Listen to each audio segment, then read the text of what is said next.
Mira, compa, en la reserva Rosebud, en Dakota del Sur, una joven Sioux mira de frente, firme. Quien dejó ese registro fue Jesse H. Bradley, maestro en escuelas federales para indígenas entre 1893 y 1903. Recorrió varias reservas y fue anotando rostros y rutinas en una época en la que el gobierno empujaba la civilización a fuerza. En Omaha, en la Greater America Exposition de 1899, pueblos indígenas fueron llevados para mostrar costumbres al público blanco, pero también se volvió una chance de alzar la voz. Iron Hawk, líder Oglala Lakota de la nación Sioux, apareció como delegado y aprovechó la presencia para recordar: la tradición no es adorno, es voz y derecho cuando el país cambia a toda velocidad. En Montana, a inicios del siglo XX, el jefe Lewison guiaba a los Flathead, Salish. En 1908, N.A. Forsyth, que trabajaba para Underwood and Underwood, hizo el registro. No es solo una cara, ahí caben decisiones sobre caza, territorio y familia, y un mensaje silencioso de que el liderazgo sigue, aunque haya presión de afuera. Al final de los 1800, L. A. Hoffman buscaba escenas que duraran, usando imágenes estereoscópicas, la moda que daba profundidad. En 1880, en Miles City, Montana, mostró a Spotted Eagle, jefe Itazipcho Lakota, los Sans Arc. Se siente la tensión, la frontera avanzando, los tratados rompiéndose y un pueblo sosteniendo su palabra. En el cañón de Chelly, en Arizona, entre paredones y viento seco, una mujer navajo hila la lana de las ovejas y prepara el hilo que se vuelve manta y tapete para hijos y nietos. A inicios del siglo XX, Carl Moon, fotógrafo, pintor y escritor, registró ese día a día para recordar que la historia se hace en el trabajo chiquito, sin hacer ruido. A finales del siglo XIX, una joven de la nación Ute mira directo al lente y sostiene la mirada, como diciendo: aquí estoy. Venía de las montañas del oeste de donde el ir y venir iba formando la lengua y las costumbres. Los flecos y las cuentas en la ropa se vuelven señal de identidad en un tiempo en que coleccionistas querían guardar pueblos enteros. Dos líderes Oglala Lakota aparecen lado a lado con un oficial del gobierno de American Horse, el hombre que traducía y trabajaba como explorador, está de un lado. Del otro, Red Cloud, que se plantó con todo por la región del Powder River. Entre ellos, Frank North, comandante de los Pawnee Scouts, aliados del ejército en una época tensa. En 1890, en el fuerte Keokuk, en Montana, Bird Wild Hawk, o Hedgehog, mira al lente. Hecho por Christian Barthelmus, el retrato muestra a un explorador ligado al ejército, moviéndose en la línea delgada de la frontera. Su vida hace eco a la de su padre, líder Northern Cheyenne en la fuga de 1879, cuando sostener tradiciones se volvió resistencia de veras. Por ahí de 1880, en Montana, L. A. Hoffman retrata a un hombre de la nación Crow.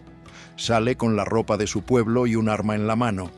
El mensaje es directo: cazar búfalos, alces y otras presas sostenía a todos, con carne y cuero repartidos en el campamento. Y eso pasa cuando los rieles y las cercas empiezan a cerrarles el paso a las manadas. Entre los Cree era Quescayo. En inglés se le conoció como Bob Small. A lo largo de su vida, cruzó la frontera entre Canadá y siguiendo trabajo y familia. Dicen que el apodo salió de un corte con cola, algo raro por ahí. En 1906 pasó por Butte, Montana, en las minas de cobre, y dejó este registro hecho por F. E. Piso. Mira, ahí cerquita de Little Big Horn, un chavo de la nación Crow le da los últimos ajustes a su traje de ceremonia antes de entrar a una gran reunión de las praderas del centro.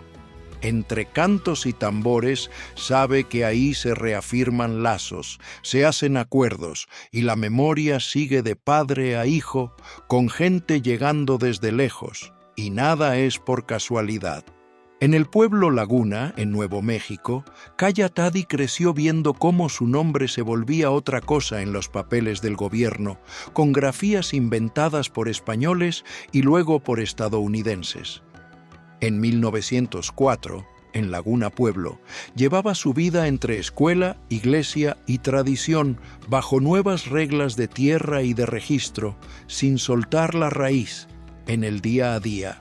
Entre los Dakota Yanktonai, Mato Huitcotco llevaba un nombre que podía volverse oso pardo u oso loco, según cómo lo tradujera cada agente. En 1872, Alexander Garner registró su rostro y la imagen terminó circulando en álbumes y tarjetas por todo el país, alimentando curiosidad y también estereotipos sobre esos pueblos allá afuera. En un registro de N.A. Forsyth, un grupo indígena se para a la orilla del camino para ver un carro llegando con europeos. No es nomás curiosidad, compa. Es el impacto de una máquina que acorta distancias, trae mercancía y control y cambia el ritmo del poblado. Los más grandes se quedan mirando en silencio, pensando qué viene después, entre el polvo. En 1891, John C. H. Grable registró un campamento Lakota en las praderas del norte, con los tipis en círculo, cuidando el fuego del centro. Eran casas prácticas, madera, piel o lona, armadas y desarmadas rápido. La forma ayudaba a vigilar, juntar decisiones y mantener el orden. Así podían seguir estaciones y cazas sin perderse. Por ahí de los años 1920, una mujer kiowa de las grandes planicies aparece vestida como se debe, pieles bien curtidas, cuentas de colores en el cuello, cinturón bordado y un pañuelo amarrado. Mira nomás, nada es adorno. Es un mapa de clan, de luto y de fiesta.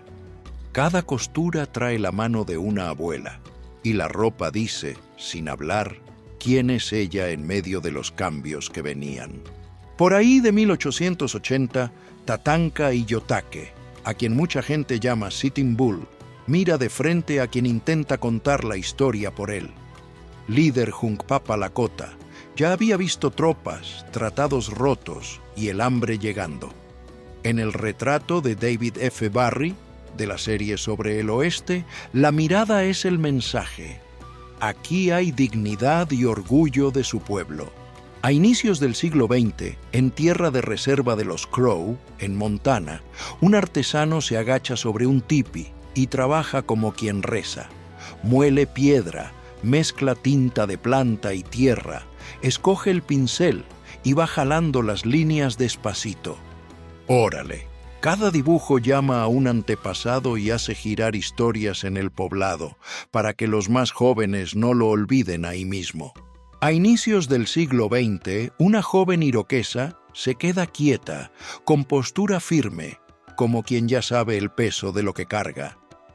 Richard Throssell, fotógrafo de origen criado entre los Crow, registró escenas para que no se volviera puro silencio. En su manera tranquila, se siente la fuerza de las naciones de los grandes lagos siguiéndose vivas. En 1877, Garnet, de la nación Oglala Lakota, se presenta con cuidado, en un tiempo en que el avance de UU apretaba las planicies, sostiene la pipa sagrada, trae penacho, cuentas y chaqueta de piel, sin exagerar el gesto. El fotógrafo Charles Milton Bell captura ese momento como señal de prestigio y memoria de su pueblo. A la fuerza, de pie.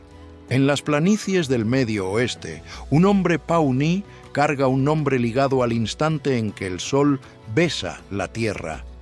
En 1869, en Omaha, los hermanos Jackson lo retratan.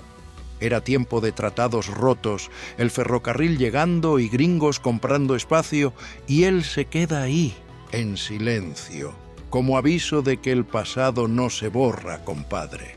En 1889, una joven apache mira de frente a quien vino a hacerle su retrato, D.B. Chase, andando por el suroeste, mientras el gobierno manda soldados, agentes y misioneros para empujar a la gente a reservas y cambiarles la lengua. Ella sostiene la mirada y suelta un «órale» sin decir nada. La comunidad sigue pegada a la tierra y a las costumbres. Ahí, a finales del siglo XIX, más de 500 representantes indígenas llegan a Omaha en 1898 para un congreso. Entre ellos, American Horse, líder Sioux, es retratado en una feria que vendía la idea de progreso. Mostraban cantos y artes, pero por detrás había pleito por tierra, raciones y reglas, todo a la fuerza. Cada palabra valía futuro y dignidad.